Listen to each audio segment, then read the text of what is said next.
आपको क्या लगता है या आपका क्या मानना है कि ज़िंदगी कहाँ से शुरू होती है? क्या ये गर्भ से शुरू होती है या जब आप जन्म लेते हैं या कब आत्मा शरीर में प्रवेश करती है? अब आप चीज़ों की कल्पना कर रहे हैं। वैसे मैंने कई लोगों से सुना है जो कुछ भी मुझे पता है या आप इसे मेरी कंडीशनिंग कह सकते फिलहाल हैं। मैं आपके अपने और यहाँ बैठे लोगों के बारे में बात कर रहा हूँ। अब आप आत्मा नाम के किसी और आदमी को बीच में ला जी। रहे हैं। चलिए जीवन शब्द का प्रयोग करते हैं क्योंकि आत्मा शब्द कुछ ज्यादा ही दूषित है। आप जानते हैं कि लोग सोलमेट्स ढूंढ रहे हैं। ये बिल्कुल साफ है। ये बिल्कुल सीधी बात है कि आपके शरीर को साथी की जरूरत है। आपके दिमाग को साथी की जरूरत पड़ सकती है, लेकिन आत्मा अगर वो पूर्ण है तो पक्की बात है कि उसे साथी की जरूरत नहीं होगी, है ना? तो चलिए इसे जीवन कहते हैं। ठीक है। इस शब्द के बुरे उपयोग कम हुए हैं। जीवन शरीर के साथ ऐसे ही नहीं जुड़ता। ये एक प्रक्रिया की तरह होता है।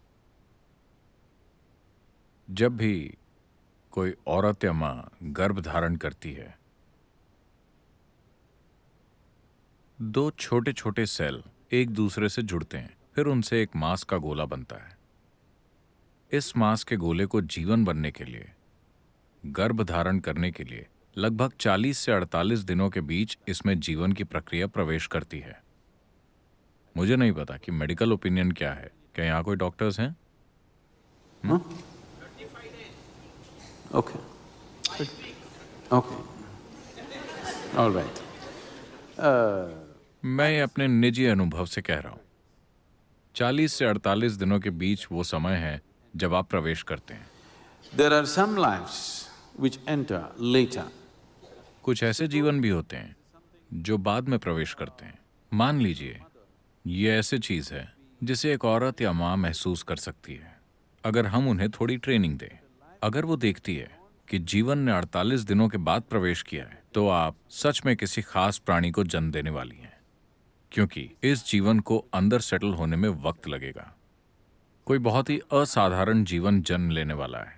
आपने सुना होगा कि किसी ने गौतम की मां को देखा और कहा कि आप एक असाधारण प्राणी को जन्म देने जा रही हैं। किसी ने यशोदा को देखा और कहा कि आप एक जबरदस्त प्राणी को जन्म देने वाली हैं। इसका कारण यह है कि जब आप देखते हैं कि गर्भ धारण करने के 48 दिनों के बाद भी जीवन ने प्रवेश नहीं किया है, बल्कि इसके कुछ दिन बाद प्रवेश किया है, तो इसका मतलब है कि आप एक असाधारण जीव के आने की उम्मीद कर रहे हैं। ऐसा क्यों है? अगर मैं इसकी पेचीदगी को समझाने की कोशिश करूंगा तो आप कहीं और चले जाएंगे। पर सामान्य जीवन 40 से 48 दिनों के बीच प्रवेश करता है। अब इसके बाद अगर किसी कारण से, आखिरकार गर्भ वो फैक्ट्री है जहां इस शरीर का निर्माण होता है, किसी कारण अगर अगर शरीर वैसा नहीं बन पाता कि वो उपयुक्त हो इस जीवन के लिए या किसी भी जीवन के लिए, तो जीवन डिलीवरी से पहले ही उसे छोड़ने का फैसला कर लेता है। तो ये शिशु मरा हुआ पैदा होता है, या कभी कभी किसी भी मजबूरी की वजह से एक माँ अपने बच्चे को गिराने का फैसला करती है, तो वो एक अलग बात है। लेकिन इस प्रक्रिया में इस जीवन का उस शरीर के साथ जुड़ाव असल में लगभग 84 से 90 दिनों के बीच होता है। तभी जीवन पूरी तरह से जुड़ता है। तब तक ये उसे परख रहा होता है। वो देख रहा होता है कि ये अनुकूल है या नहीं, ये गर्भ सही जगह है या नहीं। ये जागरूकता के साथ नहीं होता। ये अचेतना में बस प्रवृत्तियों के अनुसार वो देखता है कि गर्भ उससे मेल खाती है या नहीं। इसके लिए सही शब्द होगा, पारंपरिक तौर पर हम इसे वासना कहते हैं। आप एक ऐसा शरीर ढूंढते हैं जो आपकी वासनाओं से मेल खाए। तो हालांकि ये अभी आधा जुड़ चुका है, पर फिर भी 90 दिन से पहले वो छोड़कर जा सकता है। 84 से 90 दिनों के बीच जीवन पूरी तरह से जुड़ जाता है। उसके बाद से वो सचमुच एक बच्चा बन जाता है। वो सचमुच एक जीवन बन जाता है।